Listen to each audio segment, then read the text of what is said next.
And our special guest on the line tonight, great interview we have. Well, Brock's looking forward to it over there. We've got Daniel the Condor Shaw, pitcher, starting pitcher for Just for Kicks. Also, last year's, I believe, first team All-Peninsula pitcher. A well-deserved first team. And my former teammate, first-round pick from this summer on America, I have to add in there. So we have Mr. Shaw on the line with us tonight. Thanks for the warm welcome, guys. Glad to be on. Yeah, we're glad to have you, buddy. How's everything going? Doing pretty well. Recovering from a pretty good scare from a very talented Battlestar Ball team yesterday. Yeah, so tell us about that Battlestar game. What happened in it? It was close, 2-1. I mean, those guys definitely have a good amount of talent on their team, and we came out, the Flyers could be on offense, didn't put up any runs for a couple innings, and man, they took advantage. They kept clawing at us, and we had to fight off a pretty heavy fifth inning in order to pull out a 2-1 win. Well, good stuff. I mean, that's we talked about it earlier on the podcast, but that's a lot of you're not going to have your A game every week, but great teams just tend to find a way to win. So it sounds like that's what happened. Yeah, I'll say great teams or a good amount of luck, because 0 outs with bases loaded, things kind of have to go your way for them not to score.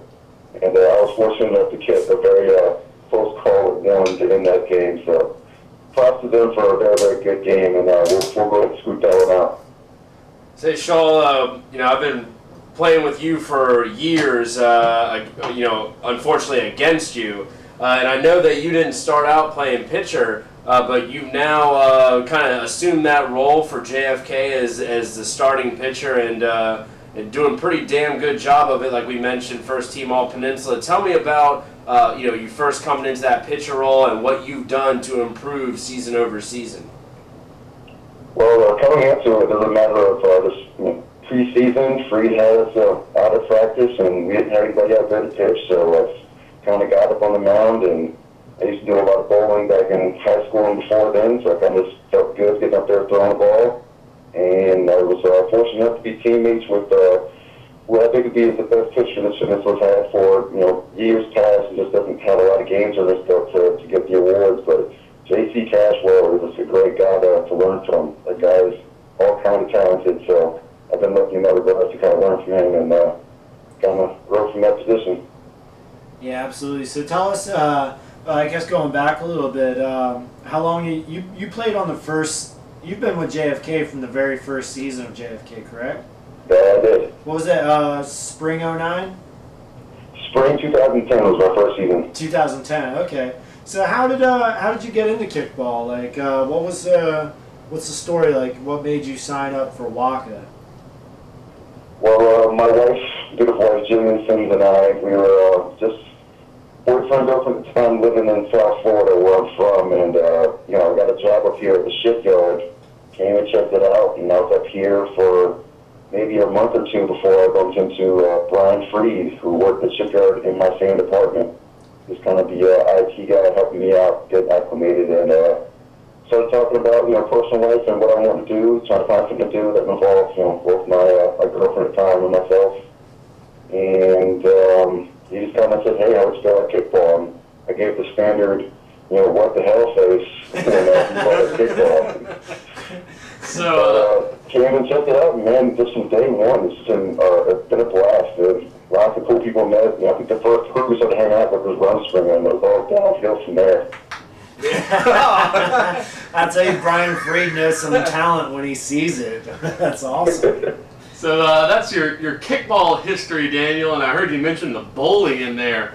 What else is in your sports or athletic background contributes to your success in kickball, or is just an interesting side note on your path to All-Peninsula pitcher?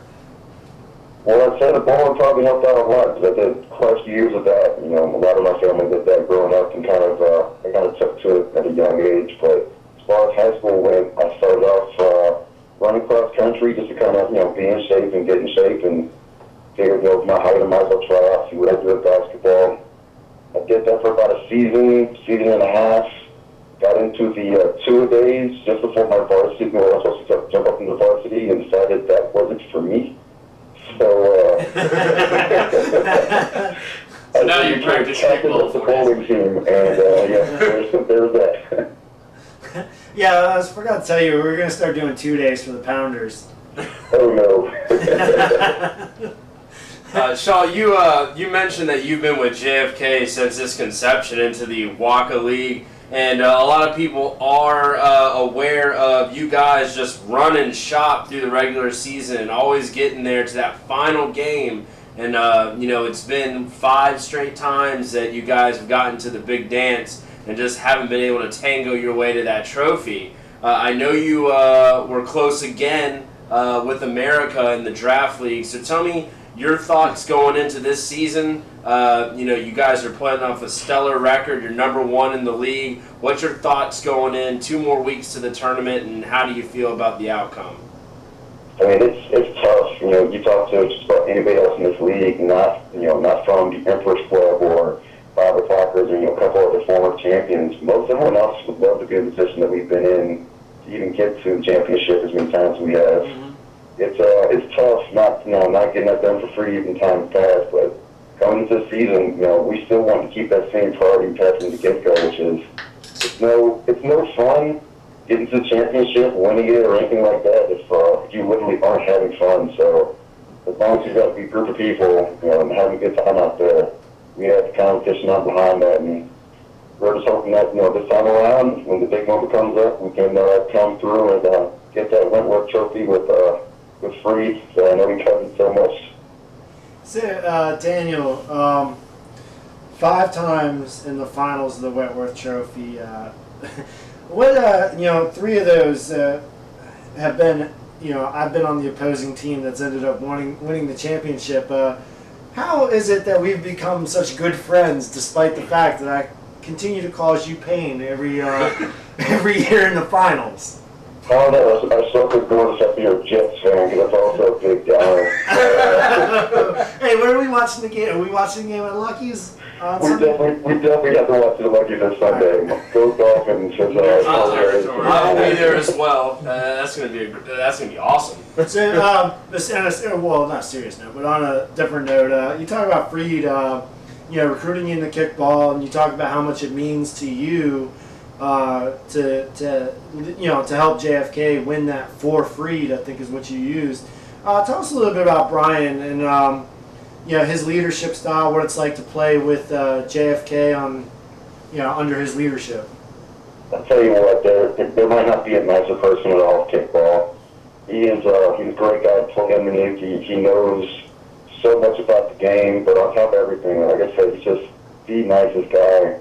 If anyone has a chance or an opportunity to play with him, whether it be staying with JFK or his pickup teams for winter or for summer, it's a great way to learn a lot about the game, but also just kind of have that nice guy free rub off on you and kind of be a better person in the world. Like I said, that guy's just all kinds of awesome. That's awesome. I mean, I agree with you completely. I can just see him smiling watching this. That's good words. I guess I'll throw out a. We all look at George for him the next I asked question. a question. We want you to pull your weight. All I do is pull my weight around here. For the record, we don't pre-plan these questions. We just start rifling balls. I got. Really? May surprise our viewers to know. I have a question. Speaking of our viewers, Shaw, you are a religious viewer of 3 Up, 3 Down. What is it about us that's so awesome? That's just a big old panel of manly meat up there doing their thing. You guys are all comedians in your own respect. I have a good time watching and just kind of laughing to myself at home, knowing that if I was on that panel, I'd be doing the same thing, just cracking wise and hoping to not look too bad in the process. That sounds like almost like you're building a resume to maybe be the 4th man on the 3 Up, 3 Down. Our table is a little bit small. We'll see if Pena can have me over once. We'll definitely need a bigger table. Yeah, wide angle lens. All right. It's like, just have his top of the hat. Just have his head out of the frame. He's all taller than everybody else. Like, Yeah. we got Shaw way over there. All right, Daniel. I'm gonna force you into a corner to not give a PC answer here, and I don't mean that you'll be dodging me. I just know you're a nice fella and you mean all these nice things you say about everyone. But one team, you gotta pick one team, and I'm not penciling anyone into the tournament here, but who keeps you up the night before the tournament?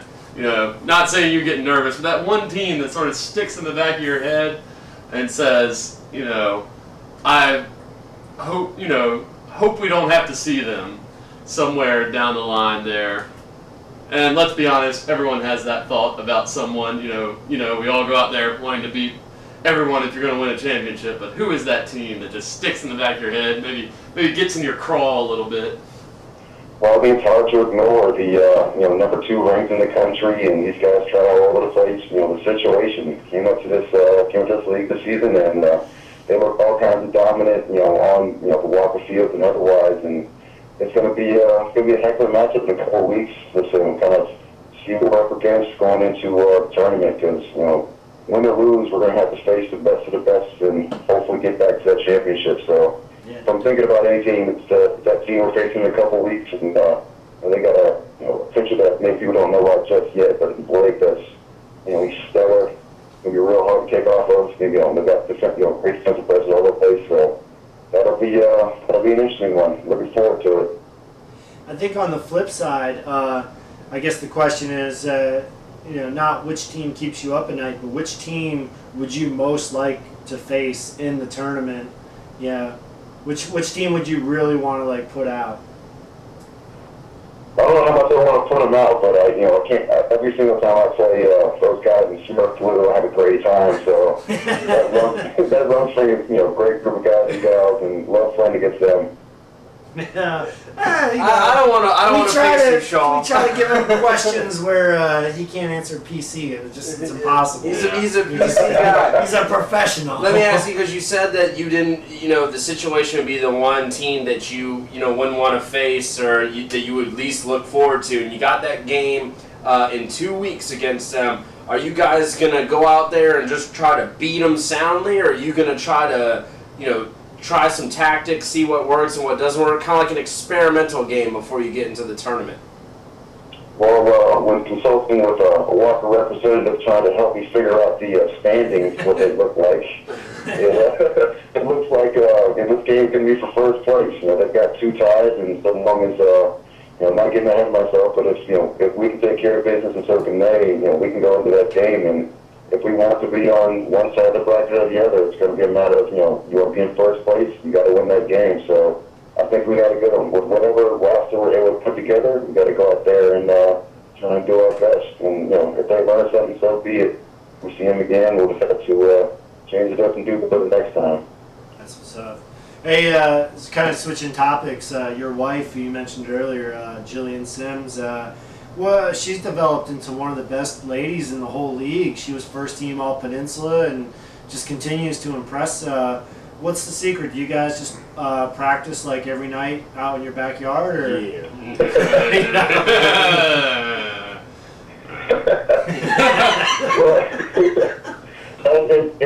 It's something that I think she's even surprised at how good she's done and become at kickball, considering she wasn't an athlete coming up. The only thing she did that was close to athletic, when she was coming up, was ballet. I want to say she did that for double digits, maybe 11, or 13 years of ballet. But very little experience in the other sports. So learning to catch a kickball, learning to kick, it all came kind of brand new. And in the 3 years we've been doing this, she has certainly become pretty darn good at it. Yeah, absolutely. I attribute it to all the yoga that she does. And all flexible. That was awkward.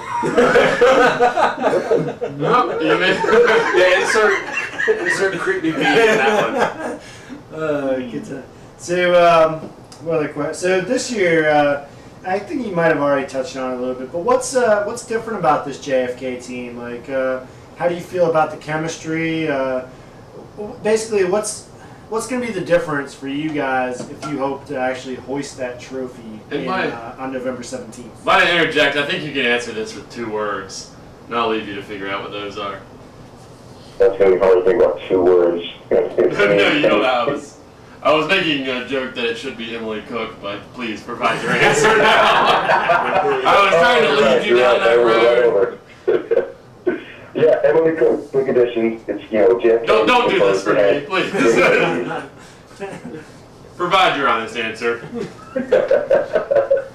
Well, I mean, it's always been what seems to be like, just a rich history of just great players in and out. We kind of keep bringing them in and out, and this season, was the addition of, the Newton brothers, Maya, Gabe, Jake, Missy coming in.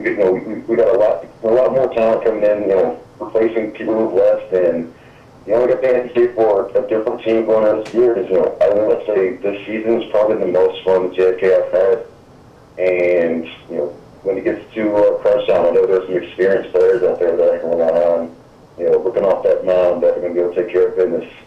And hopefully, JC shows up on time in the tournament, and he'll be able to release as well. But we, much like that stuff for, this past season's been great, so I'm hoping that we can pull something together this tournament. They always say the 6 times the charm. Let me tell you a semi-interesting stat. Like I said, it's kind of hard to complain about this, so people always say be in the same position, but I've played 9 seasons of kickball since spring 2010. I personally have come in 2nd place in 7 of those 9 seasons. Those pounders, man. Last winter, we only came in 4th and 3rd. Yeah. Yep, that'd be one of them. One final off-topic question, Shaw. Everybody wants to know, and this is why they watch for 20 minutes to an interview, is who are you going to be as Halloween? What's your costume? Oh man, this has definitely been something that got talked into by the wife. By talked into, I mean she decided it. But I love me some cookies. I don't make that unknown. I eat them all the time. I had a cookie jar that I used to keep next to the bed, but was forced not to after Jill moved in. But she wants to make me the Cookie Monster. Yes, sir. All right, I love it. Now I would have thought you would be like more of a Big Bird guy. I mean, that's the kind of, you figured that would be with the length, but I guess we're going to go with short and stuffy Cookie Monster, and maybe I'll try and pull something off stature-wise to make that work. I've always said that you look good in that rum spring of blue, Shaw. So is Jill going as like Elmo or something? Or? Is she going as a cookie? She's going to Elmo. Nice call. Nice call. I would rather, anyway. All right, Daniel, you guys got any questions? Or He's answered everything that I wanted to know. I'll wrap it up, if I may. Having played with Mr. Shaw this summer, drafting him #1 as captain of our team, he fulfills every, not that you're ever going to change teams. I feel like I'm your agent selling you here. But everything you would want from a guy on your team, not just that he pitches great and kicks great and, has learned to kick in all sorts of ways, every situation, but just always positive, always uplifting, and I'd have you back 1,000,000 times. I would trade several draft picks for you, sir. You're just, I think maybe people think I'm buttering you and Dennis up, because I'm telling you basically the same thing, maybe. But it's true about both of you. You're the 2 big loves in my and life. it's true about every other person we interviewed No, for it's the rest not. of the season. You didn't say this about Adam. Nope. That's true. You didn't. Oh, but I mean that from the bottom of my heart. For everyone out there, if you haven't had a chance to talk to, play against Mr. Shaw, I highly recommend it. It's a great experience all around, and you might just learn a thing or 2. Yep. Thank you very much for the kind words. You guys are awesome. Thanks, man. Thank you, Shaw. It was a good interview. Thanks for being on the show, and I guess I'll talk to you on email tomorrow all day like we usually do. So. All right, buddy. All right, guys, later. See ya. Thanks, Daniel. That's it from That's Mr. it. Shaw, coming out of free quarters somewhere deep within the Peninsula community that we've been sworn to secrecy about. Yeah. We just barely got that phone call in to the to the ice palace. Into the bunker. Yeah. Yeah. We were lucky to get this one. We've been angling for it for weeks. Well, thanks for watching, guys. We appreciate it. Share your feedback with us. Unless it's negative, we don't want to hear it. We only want to hear compliments. Thanks to my co-hosts. 26 episodes, which means we've really done this for over 6 months, which is ridiculous and awesome at the same time. I look forward to it. Thanks to the man behind the camera, Brian Pena, for all his hours that you guys don't see of him taping it, listening to his bullshit, editing it, Listen to it again. This really it's been fun. So thank you guys. 3 up, 3 down.